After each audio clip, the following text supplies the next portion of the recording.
I'm happy you took a break from trolling Leafs Nation to join us on the show, buddy. Hey, you know what? It's kind of my game inside the game. It's a hobby now. It's kind of become that. So, listen, I believe the things I say, but I also know that it turns the wheel. Kind of gets the gears going for Leafs Nation. But hey, right now, Leafs Nation should feel pretty good. Last night looked incredible, and that was I will say this: incredible trade by Kyle Dubas, and I think we're going to keep seeing it pay dividends. Yeah, I was gonna say that's where I wanted to piggyback to, and I get your vibe, man. That's why we've got along from day one, way back to our days. Obviously me working for NHL Network Radio, you still with the NHL Network. I get you. It's all about impressions, engagement, and I've been taking some heat from Leafs Nation too, but it is what it is. So the Ryan O'Reilly line, we've been searching for a nickname, man. But can you talk about a better fit for a team? I just love what he brings to the table. Do you like the trade?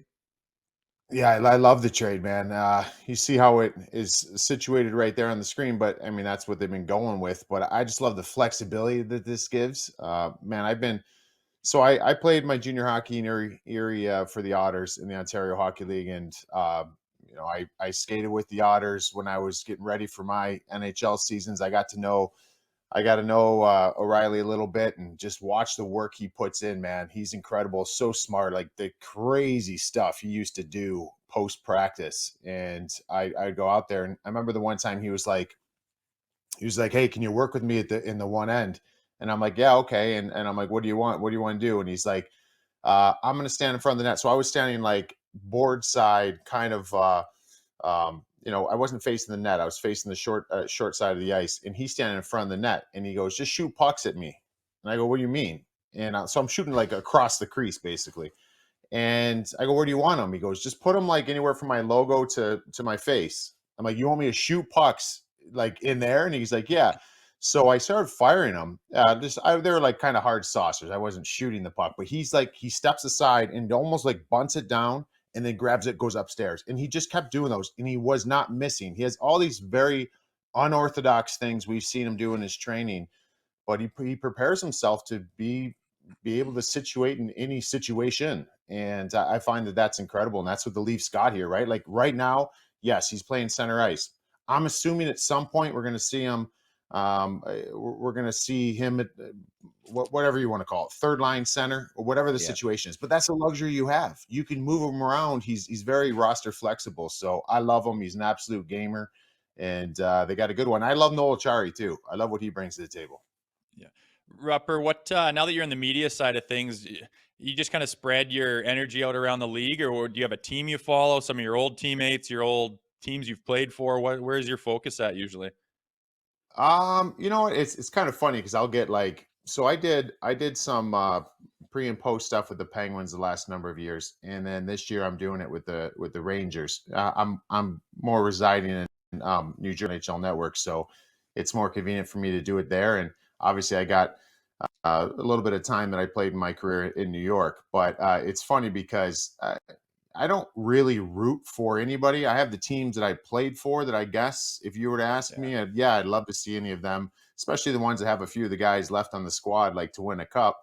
Yeah. But I also, I listen, and it kind of goes to what you're saying off the top, Nick, too. It's like, I, the side of this business, you guys know this, you don't have to be right, and quite frankly, it might be better if you're wrong sometimes, right? Yeah. But you got to do what you do with conviction, and that's what I do. So again, those Leafs things, I believe those things, and I say those things. I say them with a little extra little spin on it to get a reaction, but at the same time, I guess my point in this is that when I was doing Penguin stuff, I still am doing league wide stuff with the network. So if things are happening with the Penguins that I don't like or I think should be done differently, I'm going to say it, right? And then the Pens fans are like, "Oh, you used to," they're almost pulling my alumni card from there. And then the Ranger fans are all about it until the one day I say something. Right now I'm pushing. The Devils need Timo Meyer. And like that is the one thing they need. And I've been kind of being stupid on social and throwing that out there. And Ranger fans are like, the hell are you doing? Like, we're supposed to play them in the first round. You work at MSG, but I'm like, hey, listen, I want to just call what I see from my experience. And again, I might be wrong, I might be right, but I just love having the conversation with anybody about the NHL. Hey, you live in the area. It's almost like the Devils need to make a move because the Islanders got Horvat and Tarasenko went to the Rangers, no? Yeah, in this Devils team, there, I will say this though, the matchups that I would called a couple games this year with Devils Rangers, and the score was it was a close game in score. It wasn't really close in what I saw on the ice, right? Like the Devils give the Ranger fits. The Rangers can't, the speed of the Devils, the tempo they play at, their transition game. I mean, they're deadly. I am concerned about them in the playoffs. They have a small forward group, and especially in their top six. So that's something I think that if they don't address, and this isn't their year that they're supposed to be delivering a Stanley Cup. I mean, they're ahead of schedule. I think it's big for their guys and their players to experience, especially the ones who haven't been to the playoffs, experience the playoffs. But they need a bigger body, man. They need an interior presence, and Timo Meyer is 228 pounds, 230 pounds, plays inside. He'll find offense in the areas I think that their team can't. And I am concerned about them come playoff time because of their size and maybe some of their inexperience. But I think if you add a Timo Meyer, it certainly helps. But at the same rate, who knows, man? If the round one matchup is Devils Rangers, Devils could beat the Rangers. I mean, Yeah. it could be. I think it would be a great series. But from what I've seen so far, the Rangers have a little bit of hard time with the speed of the Devs. We both love you because you're old school, and we referenced that you won in 2003. You just need a bit of pugnacity, to borrow a phrase from Brian Burke, and that's why, again, all bent over shape. You know, even the Konechny thing a couple months back that you were rather vocal about here in Leafs Nation. I totally get it. Come the playoffs, you need to have that sandpaper. I think Achari's going to bring that to a level. I think Ryan O'Reilly's going to bring that. So, what's your feel on this Maple Leafs team? Do you think they have enough not only to beat Tampa, but actually do something substantial this spring? Yeah, so let me do this first. I want to go Sure. off kind of what you said here, and then I'm not specifically speaking on the Leafs. I'll get back to that in a second. But like my point, Rosie, you would know this. Like if you put, for example, the best example I have for my is when George Laraque went to Montreal. Okay, Montreal was a passive team. They get George Laraque. Does that make them a tough team? I don't think it makes them a tough team. You're damn straight. I know when George is on the ice. I pay attention to that. Like I don't want really to run into that. But at the same time, it doesn't change the team. But then we could think of some other teams like, geez, I think of all the years. I remember playing against the Ottawa Senators, and it's like every single guy in that lineup, whether it was Mike Fisher, I mean, Chris Neal loved to drop the gloves and whatever, but like you can go Kelly, yeah, like all the guys, they would stand up for one another and they'd get involved. And they would, to me, like, you don't even have to have someone that necessarily fights, but just if you engage with anybody on that roster, you know that you've got guys that are all coming at you. That to me is team toughness, right? So that's the big thing. Like I'm not promoting saying, oh, if this team goes out and gets, Ryan Reeves, they're all of a sudden a tough team. I don't believe that. If you don't have a tough team already, one guy's not going to change that. As far as the Leafs go, and I think this is what you're asking about, where they're at with some of that. I like some of the pieces they have. I think that there's a big thing in the league right now, and we'll see if the Leafs have it and some other teams. There's this. Feel like there's this epidemic of not having game managers anymore, and some teams have it, some teams don't. And what I mean by that is mostly your bottom six players, but sometimes it's in your top six as well. Just looking at the scoreboard, realizing where you're at in the game, how to close a game out, what needs to be done in this situation. I think a lot of the league now is let's score a goal. And that's great. That's what I want to see. I love seeing high scoring games. But I think the more guys you get, specialty players, this guy kills penalties, this guy wins faceoffs, this guy blocks shots. When you get specialty players like that, I think it makes you so much more difficult to play against. I think that's what Noel Acciari does. I think that they have, I'd like to see him even add another veteran piece. Just it doesn't cost much for some of these guys. Tyler Mott deal to New York, I think is an incredible deal. I knew the Rangers loved them from last year, but those are the intangible pieces. There's not a ton of game managers out there anymore, and the ones that are, man, they're of a lot of value. Yeah, some call them shit disturbers, some call them shift disturbers. So I should preface this entire conversation by, I was telling Rosie, I'm like, I love to get Rupper on. So I text Rupper and he's like, that guy fucking cut me. So obviously we got to break down. Correct me if I'm wrong. I looked it up. You had 3 scraps in your career. So I'm going to let you guys take it away. Rosie, you take the floor. Let's break down your 3 scraps right here. Do we fight 3 Oh, times? Rupper. All I remember every time you come in hot like that, and I didn't. I don't like when guys came in hot. And Rosie was tough as nails, man. And you'd come in hot, and there's a number of times I remember distinctly in the Minnesota Wild fight. So you got me there, knocked my bucket off there. That's when I was still hanging on a little bit, but I shaved my head since then. But it's you're a big boy, Rosie. How tall are you?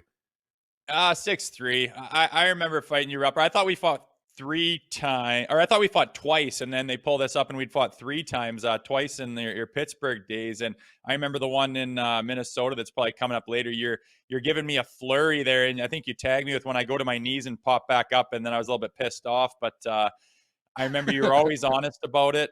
This one here, yeah, I think it's probably hold on. At this point, at that point, if you could bring it back, I know at this point this guy likes coming in hot. Look at me backing off the draw. I'm like, I need as much space. I want to dictate. You come flying in every time, and you got me good in this one. I'm pretty sure you got my nose pretty good.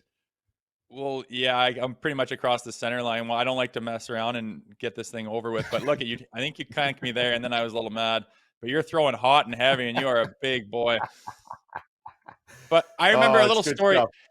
The first time we went, Rupper, I think it was my 3rd game in the NHL. I had scored my first goal that game, so obviously I'm just buzzing right now in my own mind. And I went and finished my hit against Letang. Then I'm back checking, and he's up behind me, and he just lays one across my calves. So I turn around and I just put my stick up kind of around his legs, in between his legs, and I go, "What are you thinking tonight there, fella?" And then I think that he watches a little too much soccer, and he just hits the deck, and the whole crowd goes nuts, and no one knows what happened. Little skirmish happens. We both get penalties because no one knows what happened. And Bill McCreary comes into the penalty box, and he's like 3/4 body in the penalty box, and he is motherfucking me, screaming at me, saying that is Bush League shit. I do not put up with that. And I'm like, Bill, obviously you didn't see it because I didn't do anything. Letang just laid there and did his little spiel there. So then the next shift, your leg comes over the boards. You come up and you go, "You probably didn't spear him, did you, Rosie?" And I go, "I did not, Rupper." And he goes, "But we're going to have to go anyways." I said, "I understand." So now I'm sitting there. It's my 3rd game in the league, and Big Mike Rupp's beside me. And then there's something wrong with the ice. So the lineys start fixing it. They go to commercial, and I got to skate around for what seemed like 20 minutes waiting for this goddamn fight against this big veteran. And I was like, Jesus, one of those ones that just lasted forever. But then away we went, and always a pretty spirited skirmish, man. But you were a guy I always respected, and the little chats we had on the side was always awesome. No, I appreciate that. Had a lot of respect for you too. I didn't like fighting you though. There's certain guys that you can see there. You cut me the one time, you got my nose another time. There's certain guys that's just funny. Like certain guys you just don't match up well against, and there's some guys sometimes you'll have a guy who was for me. You remember Chris Thorburn? Chris Thorburn, Yeah. I didn't. He was tough, but he wasn't like league tough, like the heavy of the heavies. I did bad with him every single time, but then I do good with I'd hang in there with like Colton Orr, and I'd be like, all right, cool. Like, you know what I'm saying? Like, Totally. but it never made sense. I got a good Bill McCreary story for you real quick. I was playing in New Jersey. I love Bill. Didn't love him at times playing. We'd always kind of get into it with each other, but so there's a time in New Jersey where I was on the bench and he missed a call or what I thought he did. And so I stand up, and I was one of those guys, right? Stand up and just start kind of using my stick like an oar on the side of the board, just banging, making noise, yelling, "Hey, you missed it." And I'm basically showing them up in front of the whole arena. And so I end up sitting down, there's a TV timeout. I go to time my skates, retime my skates on the bench, and I lean down. All of a sudden I hear someone stop right in front of the bench. And I look up, and Bill McCreary is crouched down. His face is like right here. I'm like down right by the boards, and I pick my head up, and he goes, "You trying to show me up? You're a tough guy? You a tough guy?" And I'm like, Bill, Bill, fuck off, like whatever. And he backs away during this TV timeout, and he goes, "Let's go, tough guy. Come on." He goes, "Let's go." And I go, "Are you challenging me to a fight?" are you kidding me, Bill? And he's like, let's go. You're so tough. You're so tough. Let's go. And I'm losing my mind on the bench because I'm like, I'll never play in this fucking league again if I, hop over this board. Are you kidding me right now? And and he was just, and then he just eyeballed me all the way to the next face off, and he just stared at me while the puck was getting dropped after TV timeout. I'm like, Billy McCurry just owned me. I can't. Well, like, what am I supposed to do there? I can't say I can't do anything in that moment. But he was, he knew what he can get away with, and he was legendary. How many games suspension would that be if you scrapped the ref? How many games? Forever. I mean, if you willingly just jumped over the boards and just squared off with Bill McCurry, I mean, you'd never play again, right? You couldn't. No, not a shot. Who was it? Like, was Dennis Weidman back in the day? Yeah. Oh yeah. Remember the little elbow or the little shot he had in front of the bench in Calgary? I think it was, right?